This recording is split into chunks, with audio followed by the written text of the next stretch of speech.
The Wanted Bride, a contemporary romance, written by Sylvia Mcdaniel, narrated by Lia Frederick.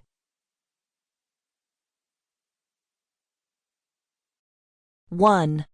I need a one-way ticket to anywhere," Valerie Burrows commanded the girl behind the bus counter in downtown Dallas. A charred piece of her wedding veil sagged onto her face. Impatiently, she flipped the singed lace away, her throat closing off the tears that threatened her vision.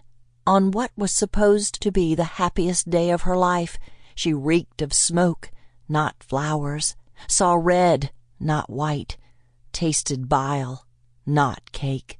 Glancing up from the counter, the clerk's eyes widened, making Valerie acutely aware of her appearance. On what was supposed to be the happiest day of her life, she felt traumatized, not joyous.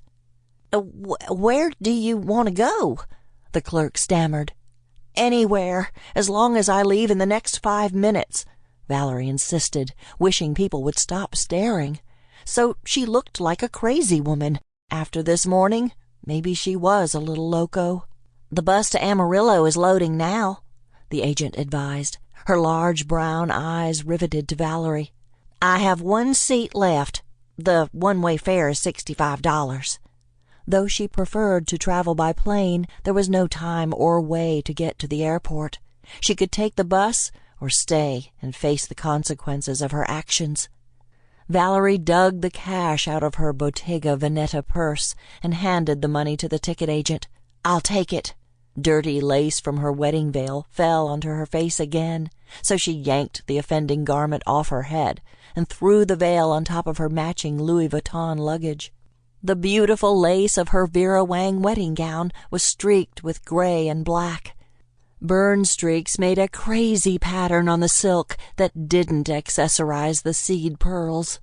The heel on one of her Stuart Weitzman pumps had snapped several blocks ago, and her feet were blistered, and yet her heart beat on in spite of her ruined wedding. The clerk handed her the ticket, sympathy in her dark eyes. "The bus is ready. You're the last one to board." Not even time to change. Head held high, spine locked in place, she limped to the white steel carriage, her suitcases trailing behind. There, she handed her 2 suitcases to a gawking young man. He opened his mouth to speak, but she held up her hand. "Just load my luggage." She glanced up to see faces pressed against the glass windows of the bus, gaping at her like she was a freak show. Hadn't these people... Sample complete. Ready to continue?